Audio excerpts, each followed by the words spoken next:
Greetings, and good afternoon, Juneteenth family. Welcome to another weekly edition of our Lunch and Learn. E is exhaling, having an opportunity to breathe, to rest, to refill yourself and rejuvenate yourself, because no one can pour from an empty cup. As you evolve and become more of yourself, you begin to attract the people that are there for you. Amen. So everything you need is in the space. You have to learn from your mistakes. Once you make a mistake, sit down, recoup, and then start over. And once you do that, you say, I got that. See, Juneteenth means to me, I would definitely say empowerment and education. When I experience it, like just coming together and, being a part of something bigger than myself, and A new start, starting a new chapter, opportunity, new beginnings, all of that good stuff.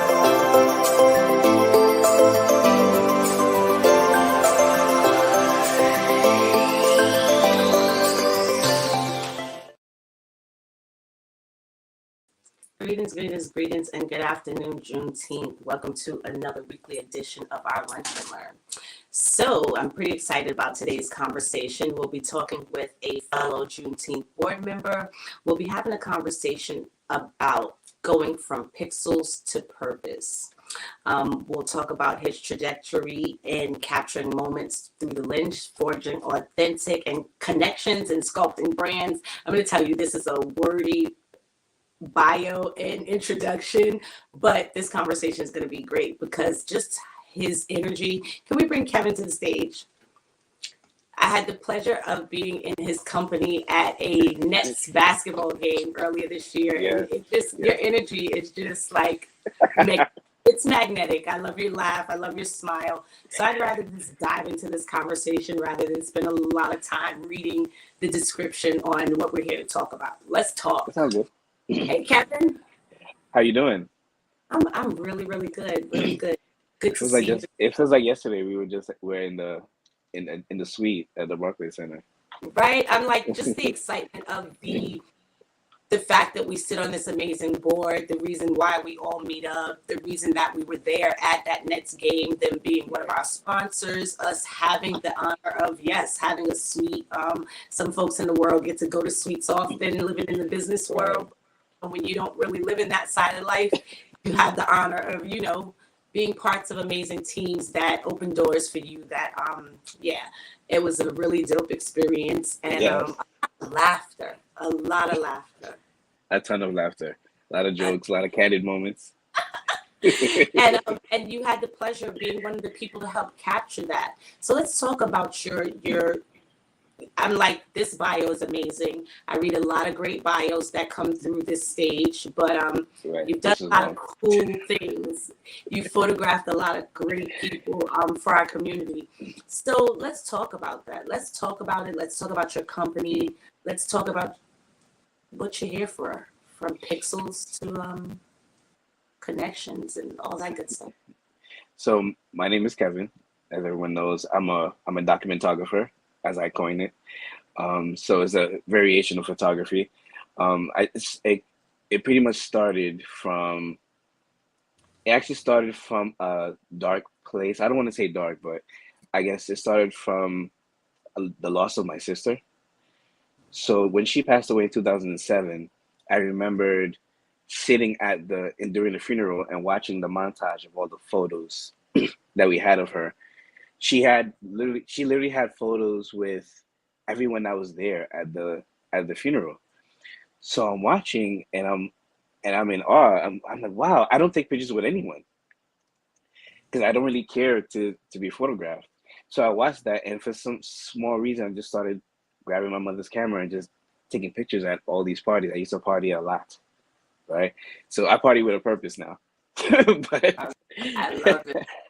So question but before we go any further, because just the platform that we are, we like to bring our ancestors into the space and definitely ask sure, you to sure. speak your sister's name, because I often am a true believer in through darkness is how we find our light.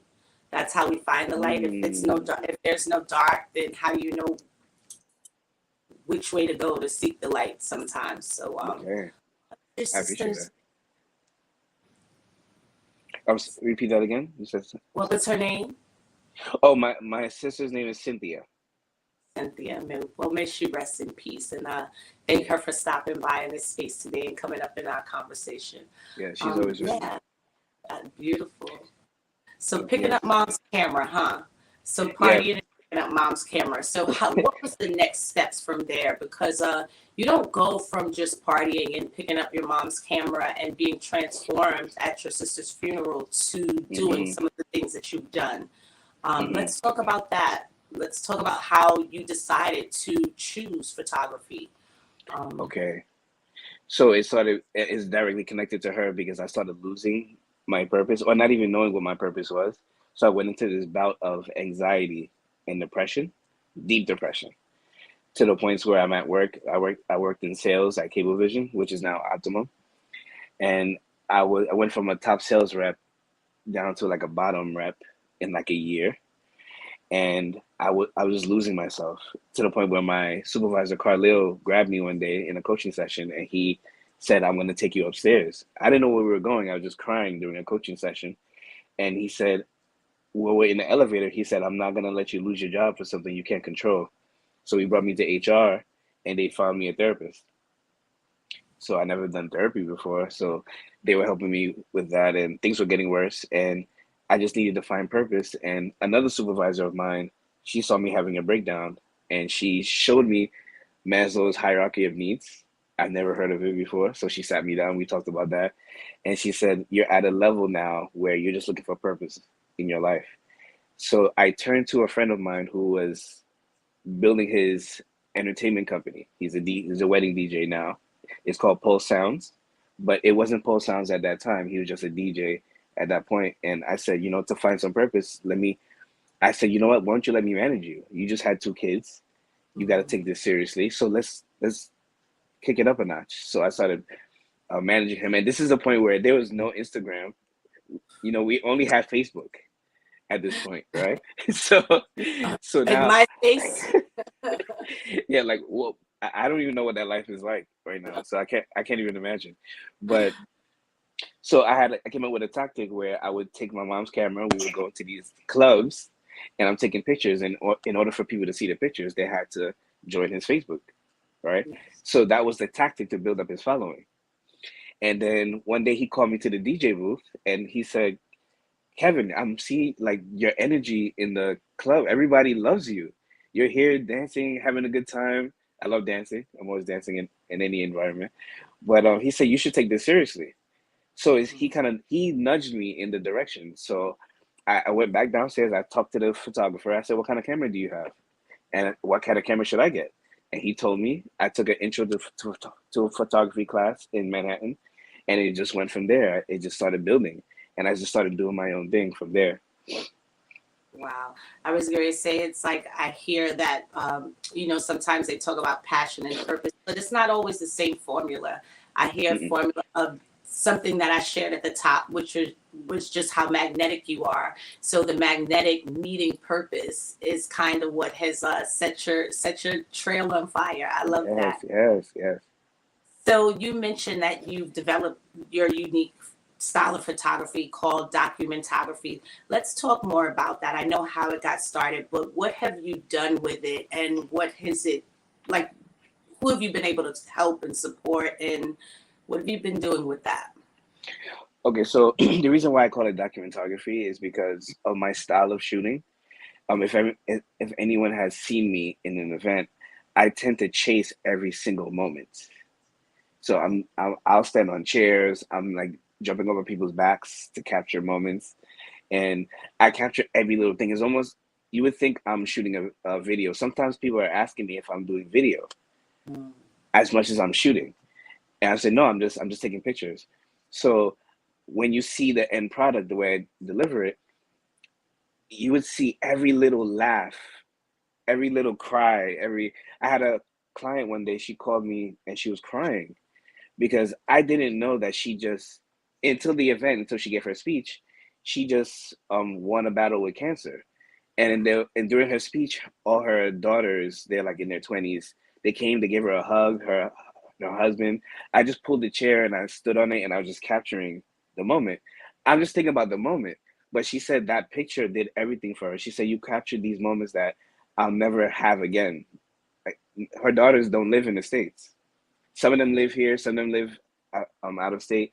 So she called me crying, saying that you captured everything for me. And I didn't know she was an event planner. So now she calls me, she hires me for all these different events, corporate Wow, events, things like that.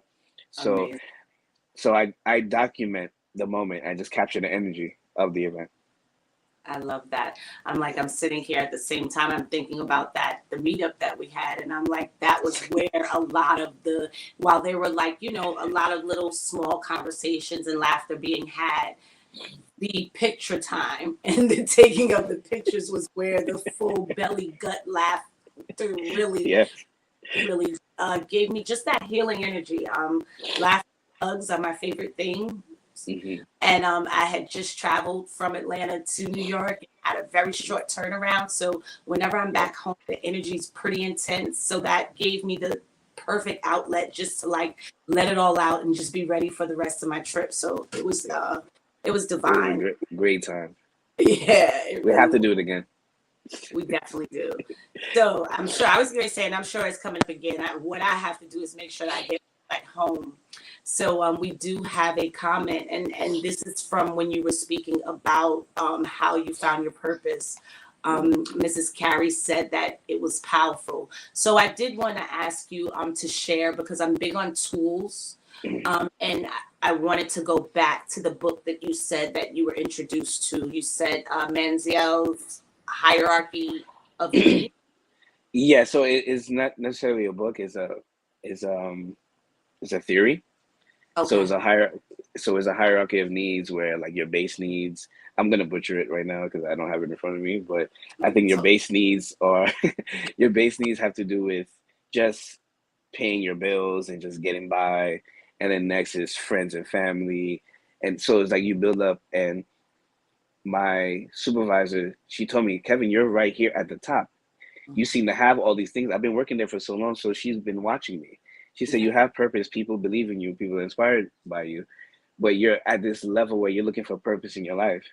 And the reason why she said that is I just got angry about a client was angry about HBO or something like that.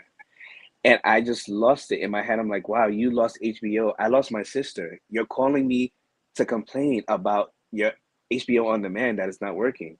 I just started crying on the phone, and I sent an all caps email to my supervisor saying, I'm done. I'm leaving. It's a long email, right? And then she grabbed me and we went for a walk. And that's what led to her telling me about this. So without knowing that, so that's why connections are important. So if not for my connection with her and the woman her name is Natalie Fink, right? So without us having that kind of connection, she wouldn't be able to share that with me. People tend to always want to help me for some reason. I'm not sure why this always happens, but it was important for her. She was trying to find other jobs for me because we're also a sister company with News 12. She said, why don't you try to be a photographer with News 12? Or she's just trying everything for me. It was a lot. So I have a lot more to say about that, but I'll put it back in your hands. I was going to say, well, you know, sometimes I'm definitely a believer in the divine things get shared in the space. And I think that that's something that our community needs to do more of and recognize how important it is to not just be connected, but also to care enough that we take the time and concern to pay attention to one another. You know, they say check in on your friends, check in on your people, but we don't realize that you mentioned you worked there for a long time. The hotel that I worked at before I left New York, I was there for 13 years. Those people become family members. We do, even when the connection is not like this and you don't have that conversation with that person every day. We can't conversate with every person at our jobs every day, Mm-hmm. but the ones that we're meant to, we typically end up connecting with. And it's important that we kind of like pay attention and be there for each other. And also, I would love for this to segue into the conversation around you as Kevin the Connector. I know that that's one of your nicknames. And would you say that it came from people helping you and connecting others, or is it something that you've always been doing? And why? It came from something that I've always been doing. I was having a deep conversation with one of my friends. His name is Gene. He's a real estate investor, and we were just having a conversation. And we always like lean on each other. Sometimes he's going through something. I might be going through something. I might share something with him. I might just send him a quote. I'm good. I'm big on sending inspirational YouTube clips to people, and like clips that I see on Instagram that might connect to something that they told me about like 2 months ago. And then I would just send it, and then he'll call me. He'll say, "Kevin, you don't even understand. I was just thinking about this morning. I can't believe like you're in my head right now." So one day he was just talking. It was just casual. He said, I was telling him something about a connection that happened between me and one other person, and he said, "Wow, Kevin, you're a connector. That's why that happened." And he's just moving, but time stopped when he said it. So when he said it, I literally in the conversation, I went to my personal Instagram and I changed it to Kevin the Connector. Right. So that's what I came. So basically what it was is that even when in my partying days, even just going to a party or having parties at my house, my mom always had parties and events at her house. And as I grew up, I started hosting events and not really going to school, having cookie parties and things like that, and people would just come to my house. She was a nurse, so she was at home, so she couldn't really supervise much, but as a single mom, she can't really watch everything. So I would connect everybody together. I was the hub. So is whatever, people would just call me, "Kevin, where's the party? Where's this? Where's that?" So I would say, "Okay, we're gonna go here." So I'm orchestrating who's gonna go in whose car. It's just, all right, so you're gonna go here. You go here. You live in Flatbush. You have to drive over there, pick him up, bring him to my house. We're gonna hang out at my house, and we're gonna go at 10:15, and we're leaving. So it's that kind of thing. So then when it led into when I got married, that connected to my sister's past. We'll talk about my past, I guess, at some point. I would love to get back into that. But after I got married and I started taking photography on a different level, I transferred those connections into business. So now I'm orchestrating events. So if you're calling me to hire me for an event, it turns into like a session. I'm asking, all right, so what's on the invite? Did you put 5 to 12? Did you tell your guests it's 5 to 12? Maybe you should have said 4 to 8 to make sure, our time. You gotta like maybe you're gonna have to manipulate and get everybody there early. And not to mention, if you're Caribbean, it's worse. We have a different time. I'm from Haiti. My parents are from Haiti, so that's even worse. Like you have to lie to Haitians completely. Just say it's on Saturday. The event is on Sunday. Just say it's on Saturday, and maybe they'll get there. I love it. I love it. Yeah. And so I know how true that is, because I have a mother that I always make jokes saying to people that if I ever have anything, a wedding, even my funeral, please tell her that the time is like at least yes 3 to 4 hours off. Yeah, so I totally understand the adjustment that needs to be had there. But I've never heard that one about the Saturday. That tickles me all the way to my stomach. Yeah, we'll see. We'll see Saturday. Oh, so I'm definitely looking forward to going back to your past, especially now that we know exactly where your origin, where your family originates from. Right. And I would love to know about just the journey that they've had coming here. And you mentioned your mom being a single mom and doing the best she could raising Mhm. a little party guy. Yeah, Because I'm like, it sounds like you were a party guy from like when you were younger. yeah, and I Not think like being just around it, yeah. Yeah, I was going to say, and it sounds like she taught you a lot too, though, Mhm. because there takes something to host. Everything that you just said, I have a small amount of friends in my life that can manage the events that they put together in that way, Mhm. and I've also been to a ton more of events that were not managed at all. So Right. knowing the difference of how the night can turn out, Mhm. it starts with great planning and a great plan. And I think sometimes we do ourselves a disservice only putting that into the space of big events. It really Yeah, does matter when you're having just something as simple as a kickback, because we do sometimes have those friends that need a ride, or those friends that may have too much and may need someone to get them home. And you want to have those things kind of in order before the party gets going. And then yeah, you have to stop and worry about those things at the end of the night. That typically causes anxiety and some sort of breakdown somewhere for somebody, yes, whether it's the person that feels forced to drive somebody home now, or whether they're the person that feels bad because they're the person that has to be driven home. So, yeah, and didn't ask in advance. right.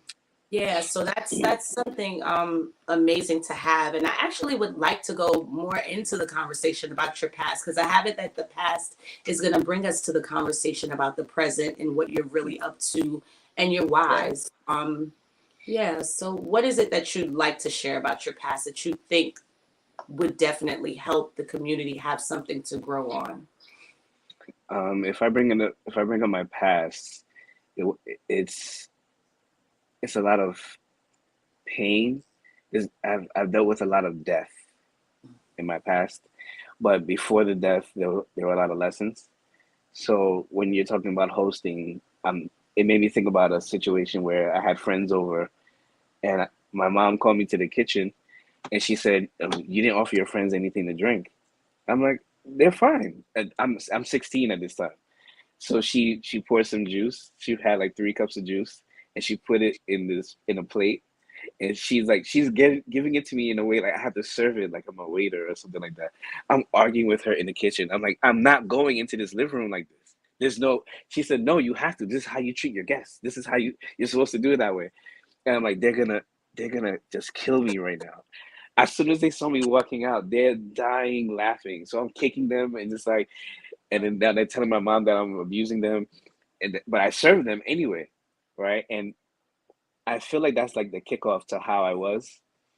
So even if it was my birthday, I would host people over, but I'm the one buying drinks. I'm buying everything. Just come celebrate with me, kind of thing. So I learned that from my mom. Everything is about presentation, so that connects to how I am now. So at an event, there could be maybe 5 other photographers, but I'm the only one with a shirt and tie or a button-up shirt. So I stand out. So it was a big thing where if my mother wasn't there, I had to represent her. And I remember when, as a kid, a grown woman, just tapped me. She said, "Tell your mother congratulations. She did a good job." I don't know this woman from anywhere. I guess she just saw the way I was just carrying myself in the street.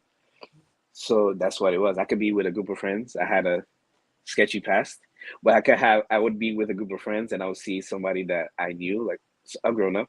I would cross the street and say hi to them because God forbid, like I don't want them to say, "Oh, I saw Kevin. He didn't say hi to me."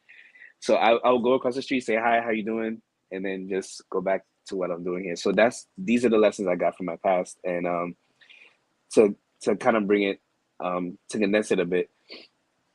My I lost my sister in 2007. I lost my mom in 2017, right? So 10 years apart, and losing them, I got a chance to grow up a lot losing them.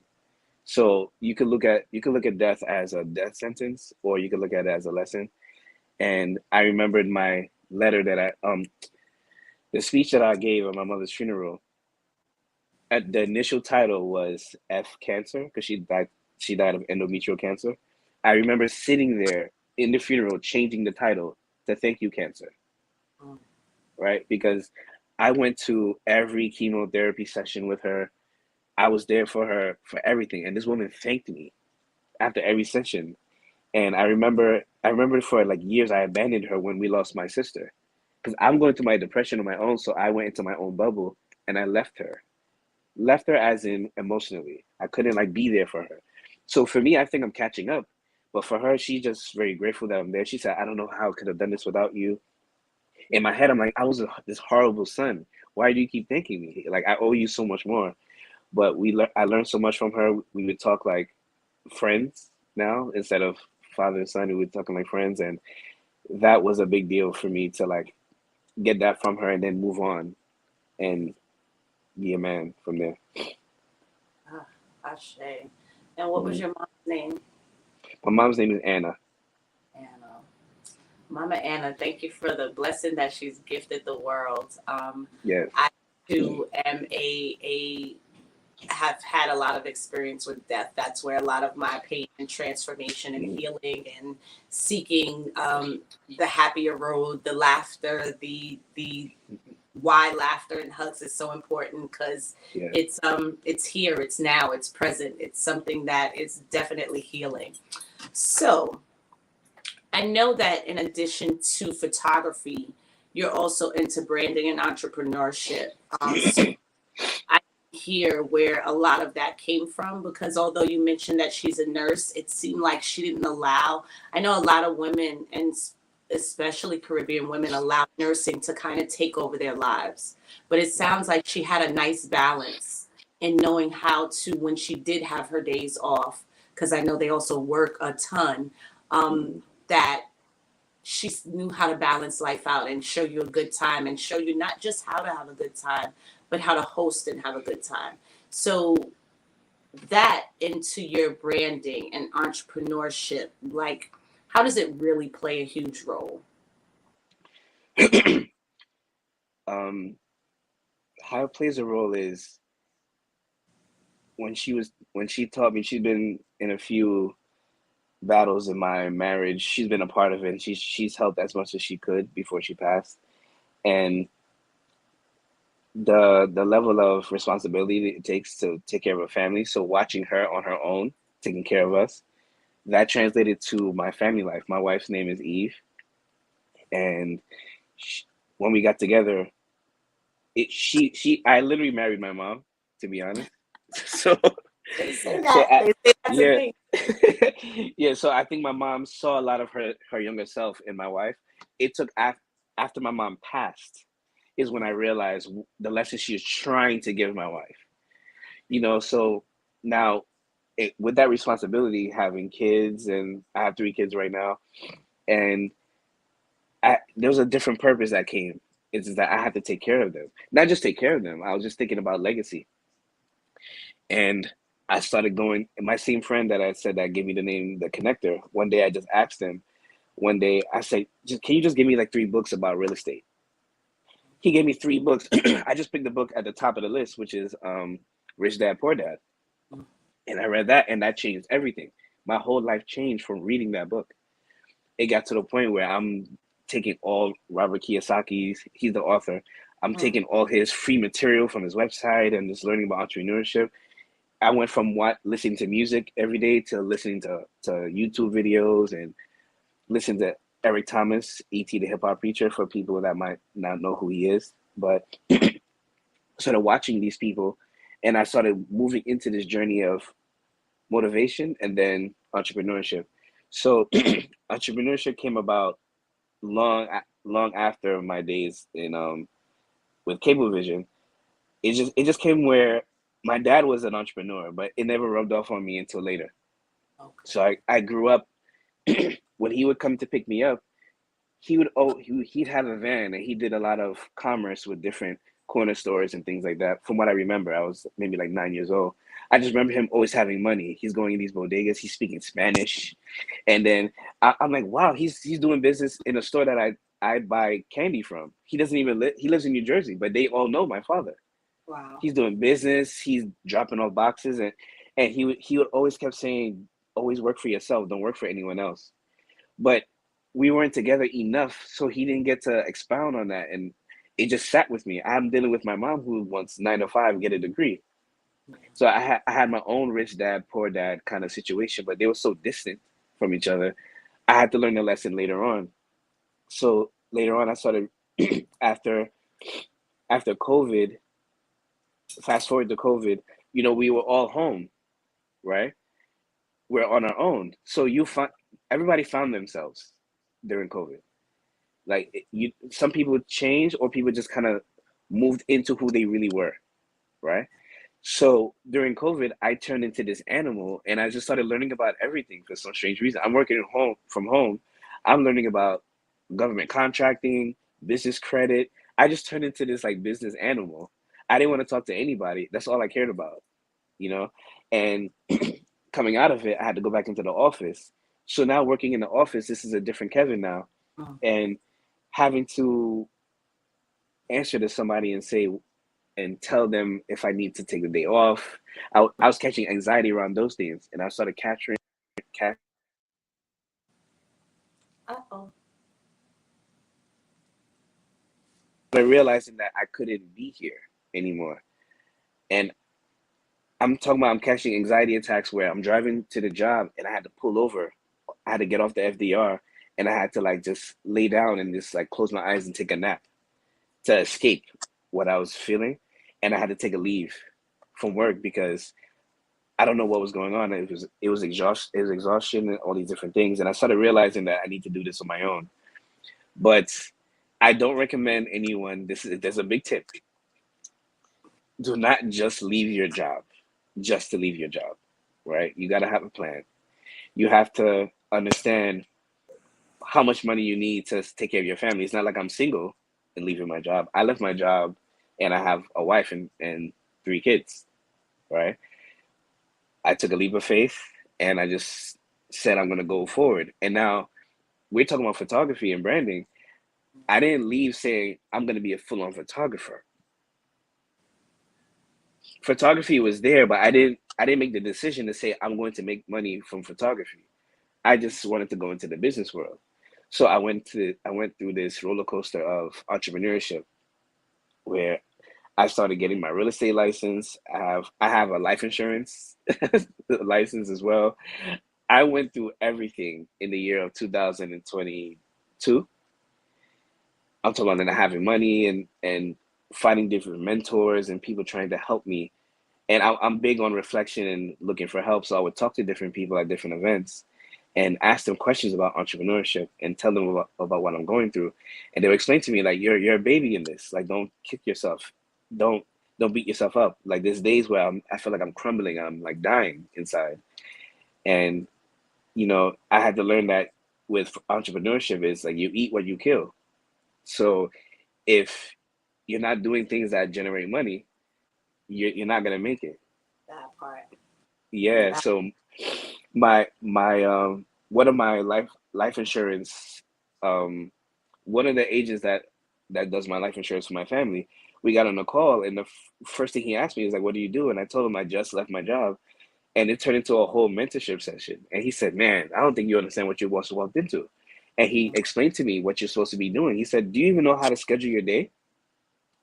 Do you know that between 9 and 2, you shouldn't be doing anything that has to do everything that you're doing has to do with money. It has to do with you making money during that time." He showed me his schedule. He said, "Show me your calendar." And I showed him my flimsy calendar that had nothing on it. And and he said, "Look at that. Like, what's your day like? How are you going to make money? How are you going to take care of your family?" So I'm learning on the job, technically, with entrepreneurship. And I'm fighting my way through. So I'm learning the hard way. So I just recommend that anyone who's thinking about going through entrepreneurship, have a plan, but keep connecting with different people. That's where the connection comes. Connect with people and don't be afraid to just tell people, "Hey, I'm struggling." Ask people, "What do you do?" And they'll tell you, "I'm in marketing, I'm in this." And I'll listen to their conversation and then say, "Hey, you know what, based on what you do, let me tell you what I'm going through right now. And then they'll just lean in on me. I'm in an event. They're talking to me. I'm taking pictures, and I'm listening, and I'm going through coachings through all my events. I'm talking to the executives and things like that. So that's like a big thing for me. So they all helped me along the way to land to where I am right now. I'm still learning, but I only got here because of my ability to connect with people and lean in and be vulnerable and just tell them where I am. Vulnerability definitely is a key to getting a lot of things in life, whether it be in your personal relationships, romantic relationships. It just creates leeway that allows for more growth and expansion. You have a comment in the chat from YouTube. Nothing but net says, "Yeah, I can relate to what you're saying, Kevin." And I believe this comment came in when you were speaking about what you were going through, you know, through the time of COVID and coming out of it. So the adjustment definitely led to a shift mentally for myself as well. No, great. Thank you for sharing that. So mentorship, I know that you don't you sponsor businesses. I know for a fact. You're one of our definite like board members that shows up with the camera.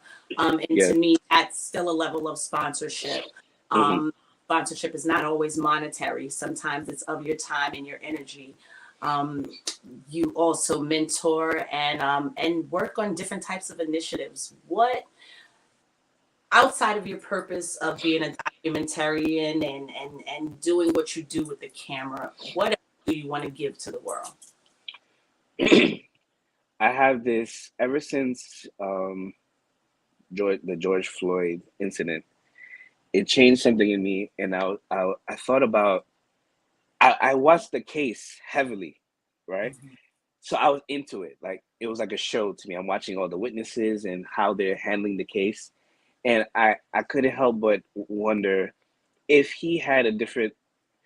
What I understood is that he went into that store because he had, you know, he had fake 20s. He had fake currency, and he was going there to try to exchange it and use it.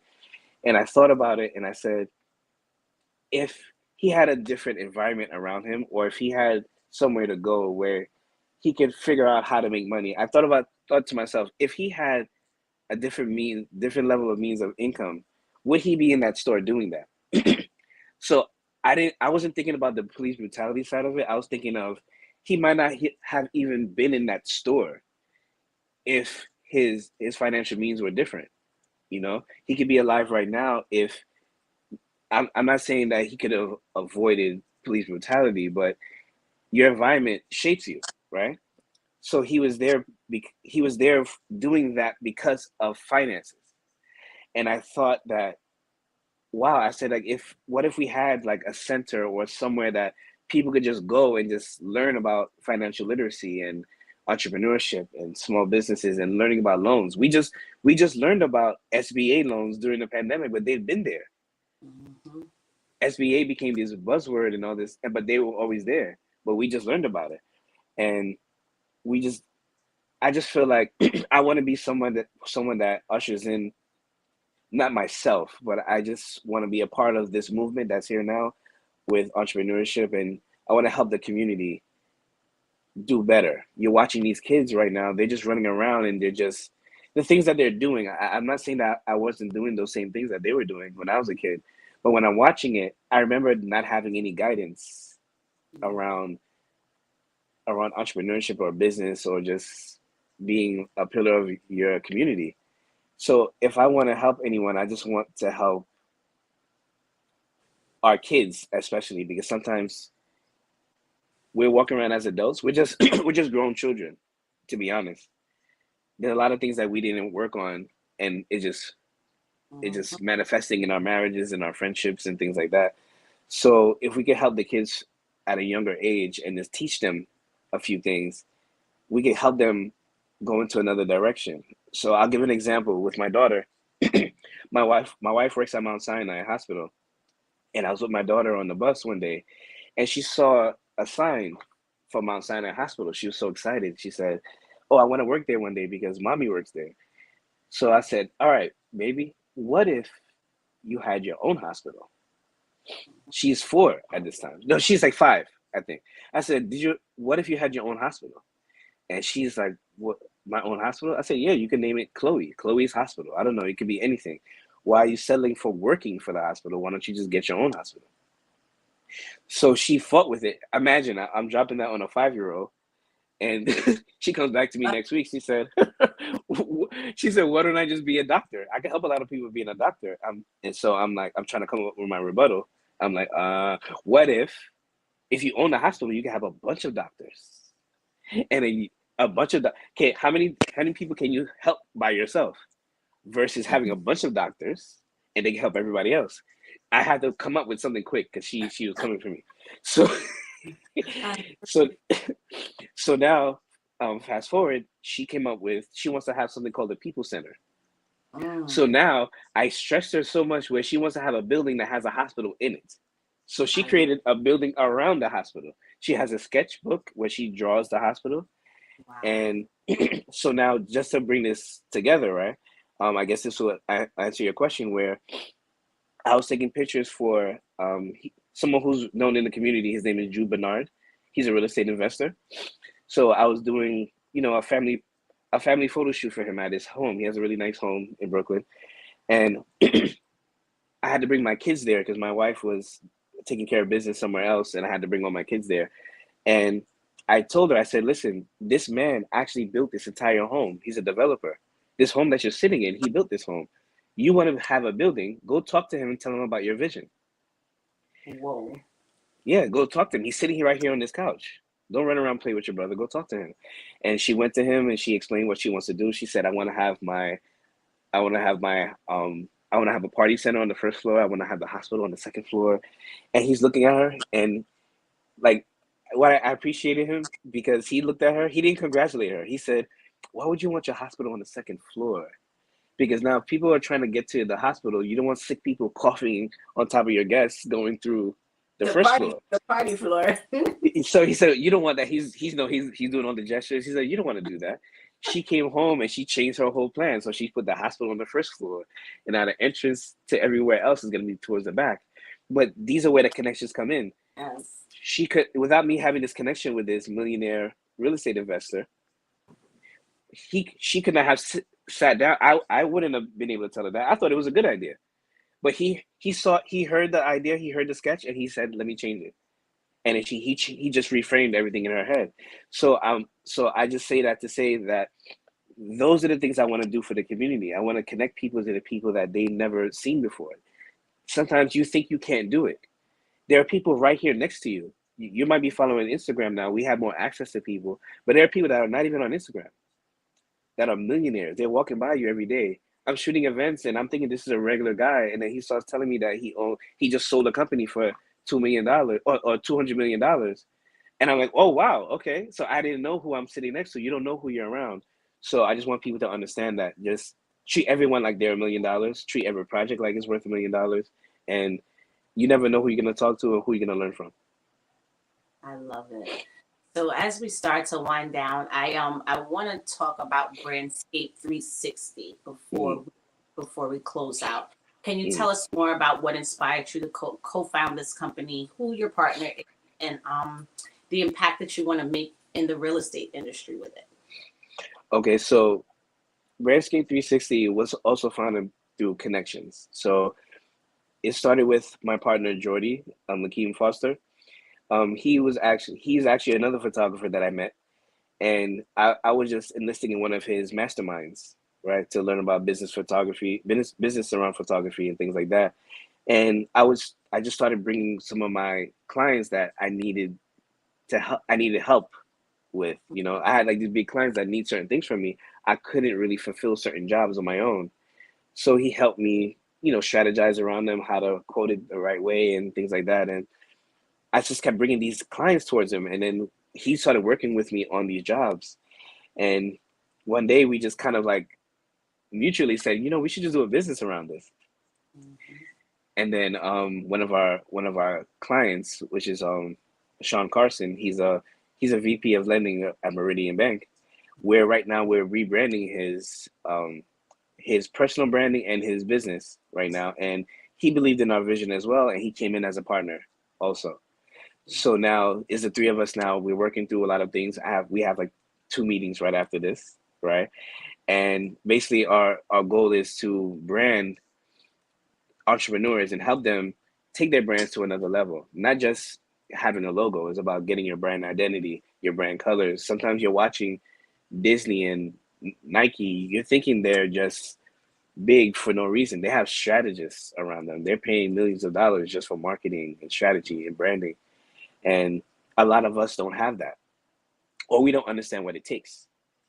So my partner said, you know what, I've been around you for a few months, Kevin. I see that you're very close in the in the real estate community. I think maybe we should niche down and just focus on your people. Like the real estate community, this is where you're at. So I said, you know what, that's a great idea. And that's we niche down and we're just working with them right now. It's not that we're only working with them, but that's what we're focusing on. So we have a line of clients that are waiting to come into the fold. So we're going to be bringing them in, and we're going to help them with their branding and get them out there into the world. Love it, love it, love it. All right. So as we start I would love for you to kind of wrap up and summarize what gems you'd like the community to walk away with from our conversation today.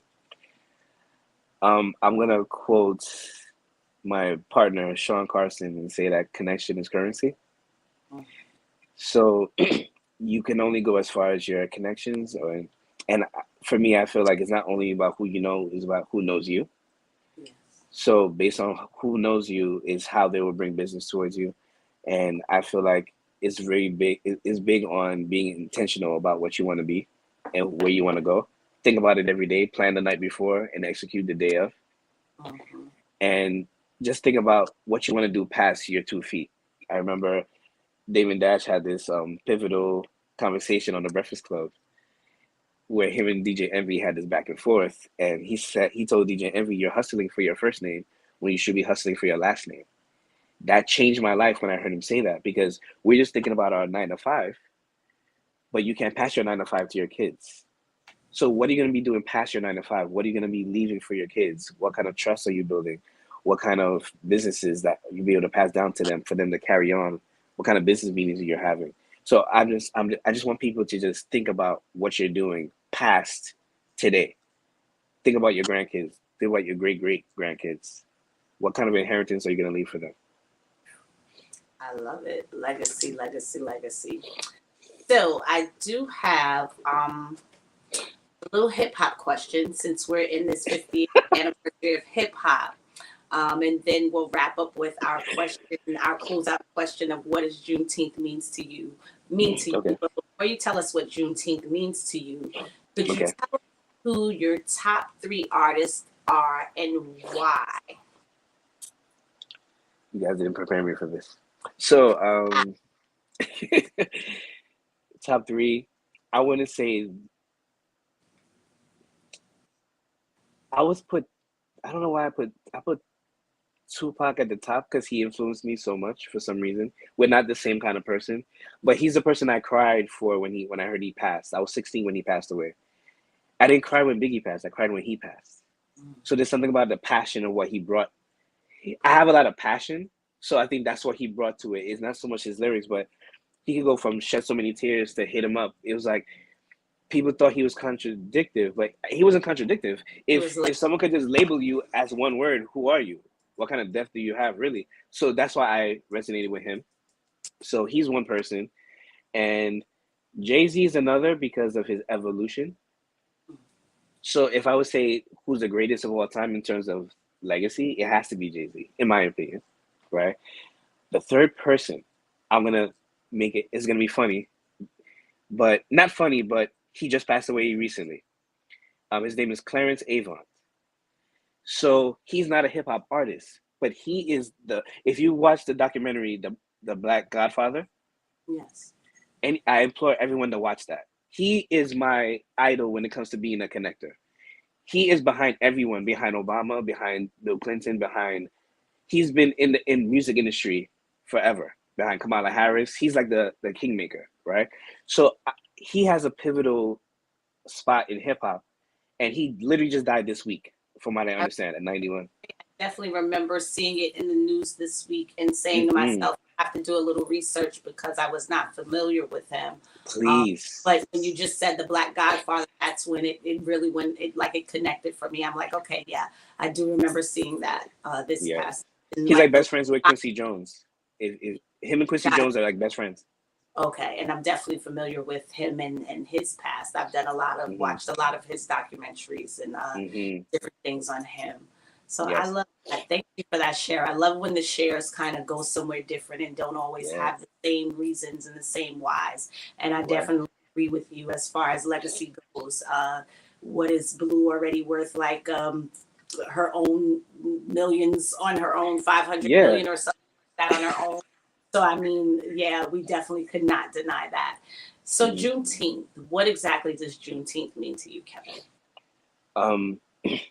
Being raised in a Haitian household, Juneteenth connects to, in my opinion, it connects to the revolution that I grew up knowing about in Haiti in 1804. So when I think about Juneteenth, I think about freedom, but it's just a step in our freedom. So what Juneteenth means to me is like it's a step in the direction of where we need to take it. I don't want us to just be happy with a holiday, right? It was nice that they gave us that, but sometimes that might just be a pacifier, in my opinion. So I think we should take this. It's a great step, but we need to be strategizing in the background, like where we're going to take this next, because we're still going through so many different things. And I feel like we need to really sit down and buckle down and not get lost in all the distractions and like expand on what Juneteenth is, you know, make Juneteenth a movement. A lot of people, like myself, I didn't really know much about it until later on, right? We just started learning about Black Wall Street and things like that. And we need to like come together and really make it a movement and make sure that people understand what it was and where we're going. I love that. It's exactly why I show up every week here to continue the conversation in the spirit of Juneteenth, to bring these type of conversations to the community. I thank you for just bringing your vulnerability to the conversation today, Kevin, for taking it deeper, for us having an in-depth conversation that doesn't just share about who you are and what you're up to, but why and how you got there. So it's been a pleasure, and I look forward to you coming back. I know that it sounds like you have some workshops to plan with us as well. Like there's some workshops that we could be doing in the name of Juneteenth together, facilitating and programming and planning together. So let's connect behind the scenes. I'm like, because I know we're in our group chat together and we have met at our meetup, but I would definitely love to connect with you and see what comes with that. So I'll see you behind the stage. I'll be there very shortly as I close out today's session. Thanks, Kevin. Okay. Thank you, everyone. All right, community. I hope you guys enjoyed today's conversation as much as I did.